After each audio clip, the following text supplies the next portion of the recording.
Assalamualaikum warahmatullahi wabarakatuh. Alhamdulillahirabbil alamin wassalatu wassalamu ala asyrafil mursalin sayyidina Maulana Muhammadin wa ala alihi washabihi ajmain amma ba'du.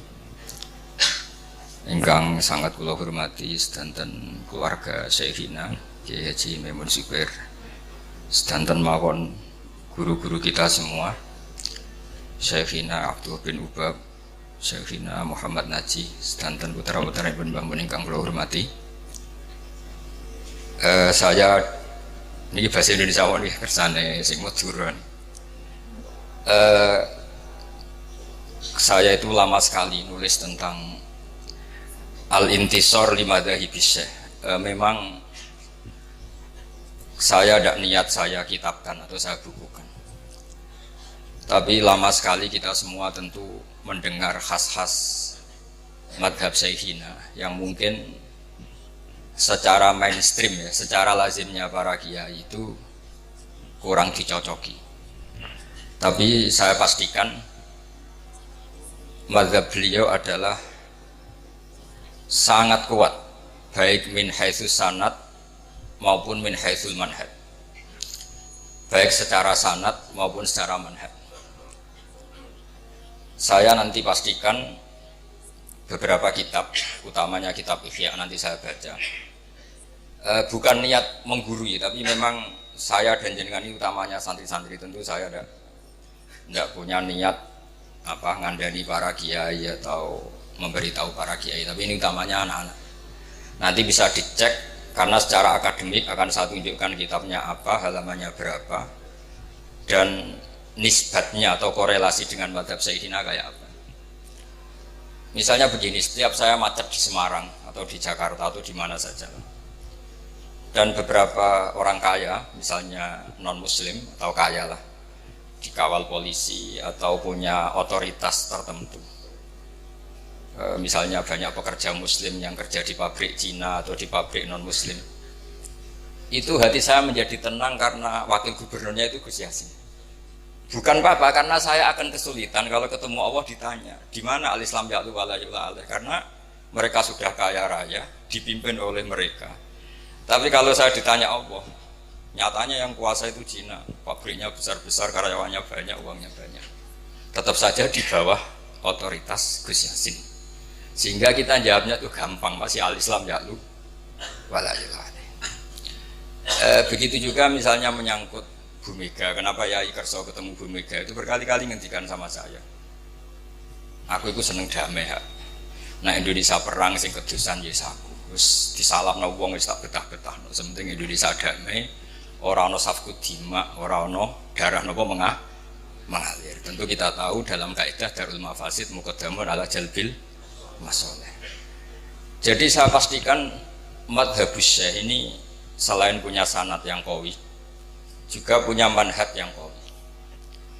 Ini penting saya utarakan, meskipun anak-anak Anwar tentu banyak yang sebelum di sini mungkin mondok di beberapa pondok, yang mungkin sebagian kiainya punya madhab yang beda dengan madhab guru kita. Memang mulai dulu ikhtilaful a'immah rahmah itu enggak masalah. Tapi jangan sampai kemudian kita yang mulazamah di sini tidak tahu hujjah madhab guru kita. Maka saya berharap sekali dan senang sekali ketika Kyai Haji Muhammad Naji suka nulis dan saya sering baca tulisannya.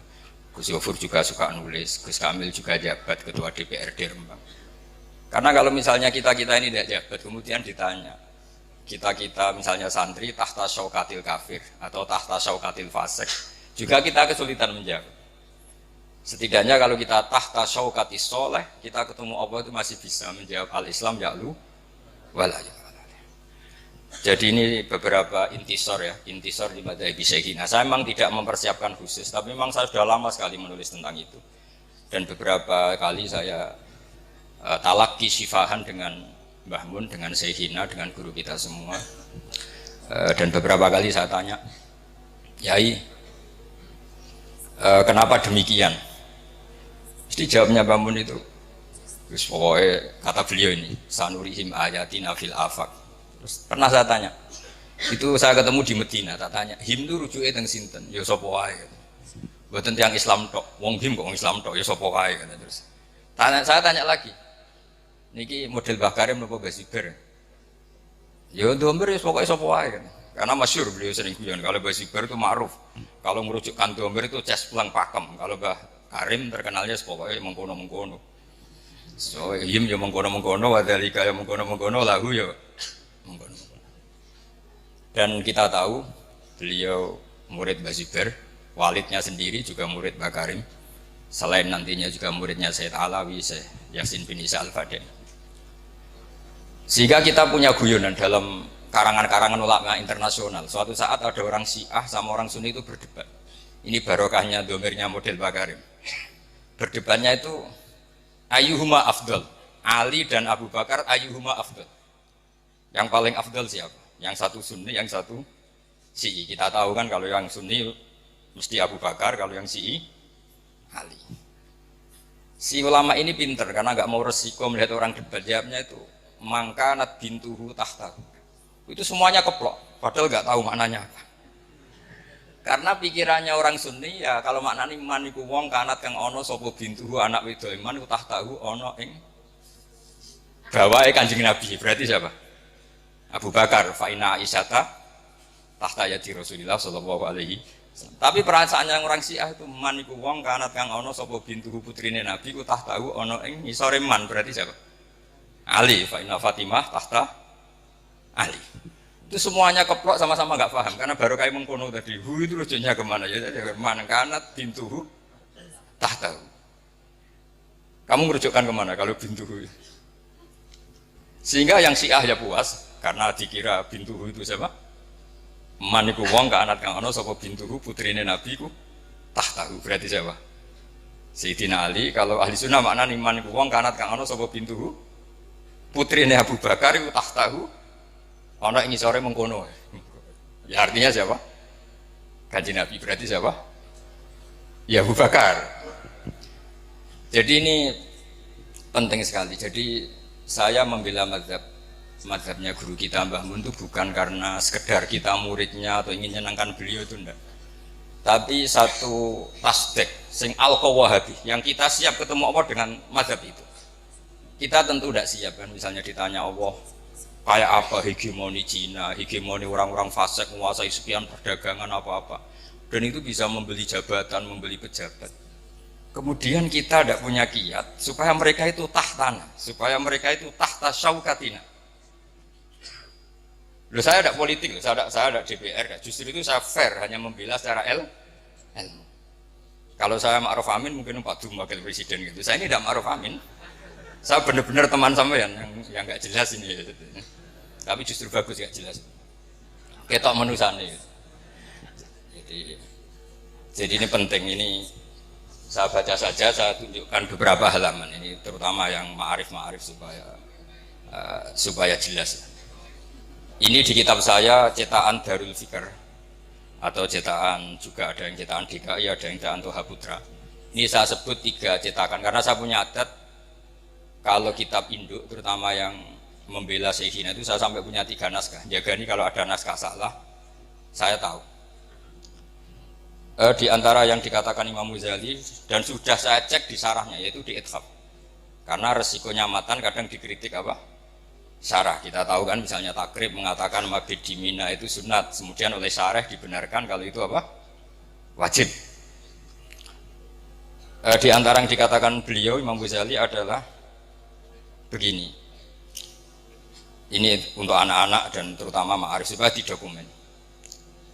Di ihya saya itu juz 4 ya, juz 4 halaman 139. Tapi mungkin kalau nanti beda halaman ya dicarilah di babnya ikut kitab Sobri wa Syukri. Di sini ada kalimat, ada kata-kata atau ada kalam wa amal izi wal jah fa bihi yatul insan an nafsi adulla wa dhaima. Terus di antaranya beliau mengatakan fakama yahtajul insanu ila saqfin yaqfau annal matar wa jubbatin tadfau anhal barda wa qalbin yadfau dhiba an masyati fayahtaju aidan ila man yadfau syarra bi an nafsi. Terus dalam sebuah naskah dikatakan kalau kezaliman saja punya satu backing dari aparat oknum tentu ya, masa kesalahan tidak punya backing dari negara. Akhirnya nanti kita bingung Yang orang-orang maksiat punya backing, oknum misalnya. Yang orang soleh tidak punya backing. Sehingga pertunjukan maksiat semudah itu muncul ketika mau ada pengajian. Susah karena kita dengan waliul amri berhadapan. Tapi barokahnya Mbah Mun, barokahnya banyak ulama, kita punya adat nggak berhadapan-hadapan dengan waliul amri, sehingga kita mudah mengadakan pengajian. Bahkan di semua departemen ada masjid, di lembaga-lembaga kampus besar juga ada masjid, di mana-mana ada masjid dan ada pengajian. Ketika Rasulullah SAW punya mitra politik, namanya Khuza'ah. Kabilah Khuza'ah itu tidak Islam, tapi jadi mitra politiknya Rasulullah, karena mereka yang memberitahu tentang rahasia-rahasia kafir Mekah.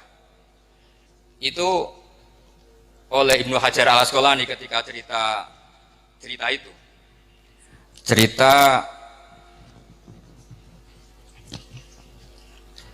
monggo didherekaken.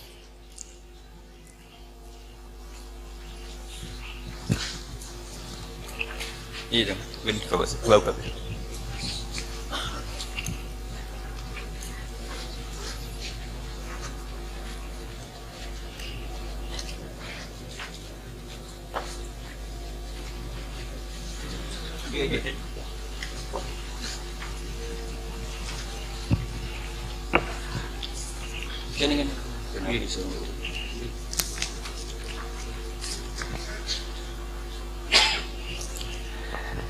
Saya ulang lagi bahwa yang dilakukan Syekhina itu bukan sekedar lahu manhajun sahih, tapi memang ada sanad yang qawi. Karena kita selalu berprinsip tadi al-Islam ya'lu wala yul'al. Dengan melihat Jakarta gaduh kayak gitu, melihat Semarang orang-orang kaya non muslim, orang-orang nggak sholat punya kekuasaan karena kaya raya. Lalu ketika kita ditanya, sudahkah melakukan proyek atau program al-Islam ya'lu? Tentu kita kebingungan. Tapi kalau mereka tahta syaukatina, karena kita punya Gus Yasin, di Rembang punya Gus Kamil, itu enak. Begitu juga tentang publik. Barokahnya orang-orang soleh itu punya masa yang banyak. Saya ulang lagi, barokahnya orang-orang soleh punya umat yang banyak, punya masa yang banyak. Mereka itu memperhitungkan kita, karena kita memperbanyak jumlah orang soleh. Coba kalau jumlah orang fasik, orang dolim itu mayoritas dan militan, kita akan kesulitan. Makanya Rasulullah itu mewanti-wanti, jangan sampai kalian semua atau siapa saja orang Islam itu man katsara sawada qaumin fahuwa minhum. Tapi barokahnya Habib Syekh misalnya kalau konser kayak gitu orang banyak kiai yang punya umat banyak. Itu orang fasik apa macam-macam yo mikir pemerintah nak penyalon presiden, iso takobal wa minkum takobal ya garing mana.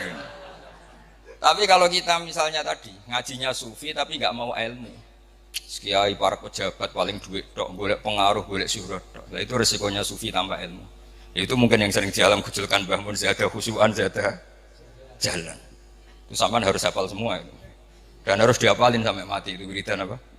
Zada khusyuan zada jalan. Misalnya dalam konteks Palestina, Palestina itu tentu musuhnya Israel. Dan Israel itu punya kekuatan besar didukung Amerika.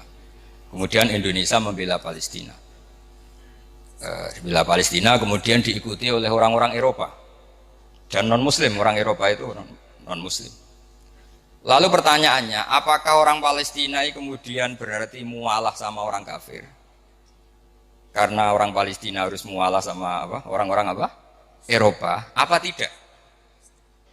Saya pastikan khazanah ilmu cukup untuk menganalisis itu, yaitu Rasulullah punya aibah, yaitu punya teman dekat, koalisi, khalif kalau dalam bahasa Arab, itu orang Khuza'ah. Dan itu tidak Islam. Tapi tidak pernah menyembunyikan makar atau tipu daya yang dilakukan kafir-kafir Mekah. Selalu mengupdate, memberitakan itu ke Rasulullah SAW. Padahal mereka tidak Islam. Logika yang terbangun gimana? Ya logika yang terbangun karena Rasulullah itu soleh, bahkan ya tentu super soleh, imamus solihin. Ini di kitab Ibnu Hajar Al Asqalani, di Fathul Bari Juz 5. Beliau mengatakan kalau ada kasus seperti itu atau konteks seperti itu, wala yu'addu dzalika min muwalatil kuffar wala muwadatu a'daillah bal min qabil istikhdamihim wa taqlili syaukati jam'ihim wa inka ibadihim bi ba'din. Jadi kalau orang Eropa kamu biarkan tidak koalisi dengan Palestina, artinya Israel malah absolut karena semua dunia dukung Israel. Tapi barokahnya orang Palestina, orang Indonesia koalisi sama Eropa, Israel tidak terlalu solid karena tidak absolut. Artinya begini dalam hukum qiyas. Betul, ini saya intisor li syekhina. Kalau misalnya para pejabat itu hanya dikuasai orang fasik, semua kerjanya, programnya membela mereka. Tapi kalau dekat Mbah Mun, dekat kiai, setidaknya diarahkan mikir ngaji, nganggep pondok tidak problem. Paham ya? Ini jelas ya. Terus saya mohon sekali, mungkin Anda punya guru yang dulu mazhabnya beda dengan syekhina. Tapi saya pastikan saya nulis ini lama sekali. Intisar li syekhina, tulisan-tulisan saya tentang beliau. Dan ini saya lihat di Ihya, di Ithaf. Jadi beliau begini itu bukan mubtadi, bukan hal yang baru, memang muttabi, guru-gurunya seperti itu. Bahkan beliau sering cerita ke saya, Salahuddin Al-Ayyubi itu iso ngalahno pasukan salib, itu barokah kitab Ihya. Barokah kitab apa? Ihya, karena beliau mengkaji Ihya. Pernah beliau tak tanya, apa Salahuddin Al-Ayyubi itu menangi Imam Ghazali? Kata beliau, "Mbok menangi ora. Pokoknya pinter ngono iku baru kayak Ihya," katanya. Karena pernah tak hitung itu ya kayaknya ada menangi gitu. Karena saya pernah juga di Masjid Salahuddin Al-Ayyubi itu yang ini saya baca terus. Ini yang masih di Ihya. Kemudian dibenarkan oleh Ithaf. Wa kadzalika ulama udini. Ya ini saya baca lagi. Wa ala hadal qasti kanal anbiya alladzina la mulka lahum wala saltanata yurauna salatina wa yatlubuna indahum al-jah. Dulu para nabi itu ya jadi penasihat presiden. Karena kalau nabi enggak mau, orang soleh enggak mau, penasihatnya kalau PKI gimana? Kan jadi pusing kan. Wa kadzalika ulama uddin. Syaratnya la ala qasti tanawuli min khazainihim wal istiksar fid dunya bimutafan. Tentu kita yakin guru kita tidak akan seperti itu. Terus ini Imam Ghazali menutup wala tazunnanna anna ni'matallahi ala rasulillah haitsu nasarahu wa akmala dinahu wa adzharahu ala jami'i a'daihi wa makkana fil qulub hubbahu hatta tasa'a bi 'izzihi wajhahu kanat aqalla min ni'matihi alaihi haitsu kana yu'dha wa yudrab hatta faqara ilal harab wal hijrah. Artinya ketika Nabi punya otoritas penuh menguasai Mekah dan Madinah karena beliau orang soleh, jadinya aturan-aturan kesolehan, yaitu Ka'bah harus begini, enggak boleh ada lagi orang telanjang, enggak boleh ada berhala. Kalau kiai-kiai itu menguasai negara, paling-paling ujung-ujungnya ya bikin Mahat Ali, terus santri-santri dipikir negara. Kalau ada teroris juga agak lagi ada intel ke pondok-pondok, karena santri pasti NKRI harga apa? Mati. Itu semuanya itu barokah. Ini penting saya utarakan, terus kata sarehnya litam syati umurihim ad-diniyah. Ketika Imam Ghazali bilang ulama uddin oleh kitab Ithaf Sayyid dikatakan salafan wa kholafan. Jadi ini bukti kalau teori itu tidak pernah mansukh. Karena beliau bilang salafan wa kholafan. Ini penting saya utarakan karena kita punya logika yang dua. Misalnya begini. Kalau berteman orang fasik itu kan taksiru sawadil fusak, memperbanyak jumlahnya orang fasik. Tapi kalau yang fasik ini pejabat, kemudian orang soleh nggak mau nemanin, itu berarti taraktum ummata Muhammadin sallallahu alaihi wasallam fi aidil mubtadi'ah. Ya kalau mubtadi'ah, kalau mudillah, kalau mukafirah. Misalnya Anda membiarkan negara dikelola orang-orang fasik, kemudian punya ide bahwa pondok itu kriminal, bahwa pondok itu teroris, mereka yang bikin pelaturan, mereka yang punya otoritas, kita habis. Ini barokahnya istiannya Yai Kerso dekat Mega, terus Gus Roji cucunya DPR RI, Gus Kamil ketua DPR. Tapi Yai tentu selalu menjaga khazanah ilmu. Saya itu menyaksikan betul betapa bangganya beliau dengan Gus Naji. Ketika beliau ngarang Asyadaratul Lama, sering saya disuruh baca. Apa itu di karangan Mbah Fadl Kawakibul Lama. Terus kata beliau, aku itu kiai tenan. Lah kok buktinya anak-anakku alim. Terus lama-lama jadi beliau itu mewakili minal janibin. Jadi yang negara ya diurus, khasnya pesantren juga apa? Jadi ini penting saya utarakan supaya kamu ala yakinin bahwa kita membela madhab syekhina itu ala yakinin, ala bayinatin, bukan sekedar kultus. Hidup saya itu di Jogja, ketemu orang macam-macam. Ya kadang ditanya, kenapa guru Anda ikut P3? Terus tak tanya, kenapa Anda tanya? Terus ya katanya. Terus kalau kiai politik itu kan jelek kata dia. Terus kata saya gini, ya biarin aja negara yang politik orang-orang yang enggak beragama. Ya jangan nanti negara rusak. Ya sudah, biar kiai-kiai juga ada yang kerso apa? Politik. Jadi memang sebagian pertanyaan itu memang harus dijawab dengan pertanyaan, karena ini penting. Saya itu dulu pernah loh, saya itu punya kenangan terbaik di Jogja itu pernah diparani seorang yang pakar komunis, bukan sekedar komunis, pakarnya. Itu jam 4:30 saya masih ingat, tanya gini sama Pak Bahak, kalau kamu bisa menjelaskan Tuhan itu siapa, nanti saya mau Islam, kata saya. Terus saya bilang gini, ini ngajak pinter apa ngajak goblok, kata saya gitu. Kata dia, ya ngajak pinter, kata saya. Terus tanya, kira-kira yang jadi sebab, jadi faktor itu sesuatu yang wujud apa yang nihil, yang nihilisme atau yang adamiah kalau dalam bahasa Mbok. Ya di mana-mana sebab itu harus punya eksistensi, harus wujud. Lah ya anggap saja Tuhan itu penyebab alam ini. Jadi makanya kalau zaman kita ngaji Tuhan itu siapa? Zat sing wajibil wujud. Masa alam yang wujud ini disebabkan oleh adamiah? Sesuatu yang enggak ada menciptakan yang ada. Itu ngajak gendeng apa ngajak waras katanya. Terus dia bilang, ya ngajak gendeng Bapak. Berarti Tuhan itu ya? Ya itu Tuhan juga kata saya gitu. Jadi sebetulnya kita ilmu kita, saya itu ngaji jamu-jamek sama Bom. Ilmu kita itu cukup. Kalau dalam ilmu mantek kan gitu. Al-alam mutawayyir wa kullu mutawayyir hadis la budda min muhdis. Nah, soal penamaan Allah itu dari syariat. Kita hanya sampai bahwa alam ini harus disebabkan sesuatu yang wujud. Masa sesuatu yang wujud disebabkan sesuatu yang ada. Makanya kita diajari siapa itu adalah wajibil wujud. Nah, wajibil wujud itu oleh syariat disebut Allah SWT. Akhirnya dia nerima. Mulai dulu kalau Kiai bilang Allah begitu kan selesai katanya. Akhirnya dia Islam. Maksudnya Islam lagi apa nggak tahu saya, bahwa mungkin kecilnya pernah apa Islam. Nah, Mbah Mun itu termasuk orang yang punya kemampuan itu, punya kemampuan seperti itu, olah pikir. Makanya ketika Imam Syafi'i, saya sering diceritani Imam Syafi'i ketika ngaji sama Imam Malik itu gaya hidupnya mewah. Setelah ngaji Imam Malik, ngaji Muhammad bin Hasan Asy-Syaibani di Irak, itu hidupnya lebih mewah lagi. Imam Malik mewah, itu Muhammad bin Hasan lebih mewah. Imam Syafi'i mulai gawe ini gimana ulama kok? Itu kalau ngitung uang, ngitung emas kalau dulu dinar itu di meja. Jadi kalau santrinya mau salam tempel ya sungkan karena emasnya banyak. Itu malah sekali lagi Imam Malik sudah mewah ini malah lebih mewah. Terus mulai tanya, Ajibta min hadi, kamu aneh dengan ulama seperti ini, min hadil khala. Iya katanya. Ya kalau kamu gak terima ulama kaya tak kasihkan orang fasik dan dipakai kefasikan. Jangan nanti malah dipakai maksiat. Ya sudah berarti ulama kaya boleh langsal. Semenjak itu Imam Syafi'i itu rubah cara berpikir. Ini penting sehingga saya menyaksikan betul ya. Iya karena saya punya sanad banyak ya, karena bapak saya itu ya muridnya ya temannya, Pak D saya ya muridnya temannya, karena beliau-beliau itu yang jan murid sama Mbah Sibir. Jadi si Mbah Sahal juga sebelum wafat sering ketemu saya kalau cerita Mbah Sibir. Jadi kita punya insya Allah punya sanad yang baik. Makanya jenengan harus bangga. Jadi muridnya Syekhina Kiai apa?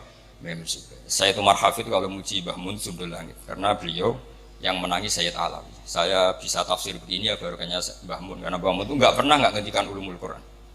Mulai saya ngaji di MGS Faidul Khobir sampai di pondok, karena beliau muridnya Sayyid apa? Alawi. Sayyid Alawi itu ahli tafsir, termasuk yang bikin Hasyiah Faidul apa? Khobir. Terus juga punya murid Syekh Habib Salim Asy-Syatiri yang ngarang apa? Al-Fawaid apa? Asy-Syatiriyah atau An-Nafahat Al-Haramiyah. Itu kelihatan sekali betapa ilmu tafsir itu dekat sekali dengan Sayyid Alawi. Dan kita punya sanad Ali karena setelah bangun langsung Sayyid siapa? Sayyid Alawi. Makanya saya jenengan semua harus ikut bersyukur. Tapi saya mohon mencintai kiai itu yang benar-benar karena bayinah. Qul inni ala bayyinati mir rabbi, sehingga semuanya ini umatnya Rasulullah. Sehingga Mbah Mun mau ngurusi orang yang macam-macam. Jangan kamu mengklasifikasi orang gitu kok diurusi, orang itu kok diurusi, itu makom sampai. Mungkin kalau air tidak 2 kolah kena najis ikut apa? Makamnya Mbah Mun itu sudah lautan, kenapa apa saja sudah ada najis kira-kira gitu. Ya kira-kira gitu. Assalamualaikum warahmatullahi wabarakatuh.